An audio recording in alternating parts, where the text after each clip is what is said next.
Test ক্রিকেটে এ যেন এক ভিন্ন বাংলাদেশ। পাকিস্তানকে ২-০ সিরিজ হারিয়ে বিশ্বের প্রথম দল হিসেবে হোম অ্যান্ড অ্যাওয়েতে কোনো দলকে হোয়াইট ওয়াশ করার অনন্য ইতিহাস গড়েছে টাইগাররা। শান্তর নেতৃত্বে টানা ৪ টেস্টে পাকিস্তানকে হারিয়েছে বাংলাদেশ। দলের সব ডিপার্টমেন্টই দেখিয়েছে আধিপত্য। শুধু ট্রফি জয় নয়, শান্তর কাছে বড় প্রাপ্তি দলের সব দিকের উন্নতি। আমার মনে হয় যে এই কম্পিটিশন থাকা ভালো, এই ধরনের হেলদি কম্পিটিশন থাকাটা ভালো। এবং আমি যেটা বললাম যে যাকে যখন দায়িত্বটা দেওয়া হচ্ছে বোলিংয়ের, সে ওই জায়গাটাতে পালন করছে। আমার দেখতে ভালো লাগে যে টিম যখন বিপদে পড়ছে তখন একজন এসে বল হাতে নিয়ে টিমের জন্য উইকেট নিচ্ছে, টিমের জন্য রান কম দিচ্ছে। এই রেসপন্সিবিলিটিসটা দেখে আমার মনে হয় ভালো লাগছে যে আসলে সবাই সবার জায়গা থেকে বুঝতেছে আসলে খেলাটার গুরুত্বটা কতটুকু। এগিয়ে থাকলেও সিলেট টেস্টে পঞ্চম দিনে কিছুটা ভয় জেগে বসেছিল শান্তর মনে। রিজওয়ান সাজিদ খান ম্যাচটা বের করে নিচ্ছিলেন, তবে তাইজুল ম্যাজিকে স্বস্তি ফিরেছে কাপ্তানের মনে। অনেস্টলি ওরা ভালো ব্যাটিং করছিল, আমরা একটু আন্ডার প্রেশারও হয়ে গেছিলাম, to be very honest. But একটা জিনিস আমি বলবো যে আগের টেস্ট ম্যাচগুলোর থেকে আস্তে আস্তে এখন ওই ইমোশনটাকে কন্ট্রোল করা, প্যানিক না করা, এই জিনিসটা একটু বেটার হয়েছে আমি বলবো।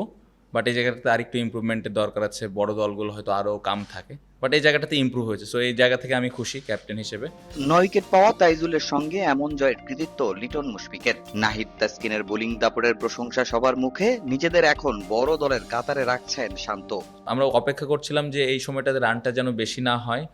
নতুন বল আসলে জানি যে নতুন বলে ব্যাটিং করাটা কঠিন হবে, কারণ আমাদের যে কোয়ালিটি স্পিনার এবং পেস বোলার আছে, আমরা হয়তো ওদেরকে আবার টাফ টাইমটা দিতে পারবো। সো তাইজুল ভাই অতীতে অনেকবার এরকম নতুন বলে বোলিং করেছে, এবং তাইজুল ভাইয়ের যে স্কিল আছে, যে ধরনের উনি বোলিং করে থাকেন, নতুন বলে ব্যাটসম্যানের জন্য অনেক চ্যালেঞ্জ থাকে, সেট ব্যাটসম্যানের ক্ষেত্রেও। সো ওই সুযোগটাই আমি নেওয়ার চেষ্টা করেছিলাম, এবং আলহামদুলিল্লাহ তাইজুল ভাই টিমের জন্য ডেলিভার করতে পেরেছি। শান্তর নেতৃত্বে পরবর্তী অ্যাসাইনমেন্ট অস্ট্রেলিয়া।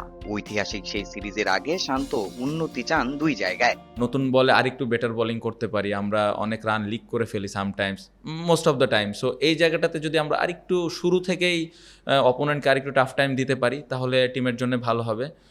আমার মনে হয় টপ অর্ডারদের অনেক চ্যালেঞ্জ, লাল বলে কঠিন চ্যালেঞ্জের কন্ডিশনে ব্যাটিং করাটা অনেক চ্যালেঞ্জ এই জায়গাটাতে। তারপরেও আমি বলবো যে যদি একটু বড় পার্টনারশিপ আমরা দিতে পারি, এখান থেকে একটা বড় রান যদি ইন্ডিভিজুয়াল কোনো ব্যাটসম্যান করতে পারে টপ অর্ডারদের মধ্যে, তাহলে এই 2টা জায়গায় যদি আমরা আরেকটু ঠিক করতে পারি, তাহলে টিমটা আরও বেটার অবস্থানে থাকবে।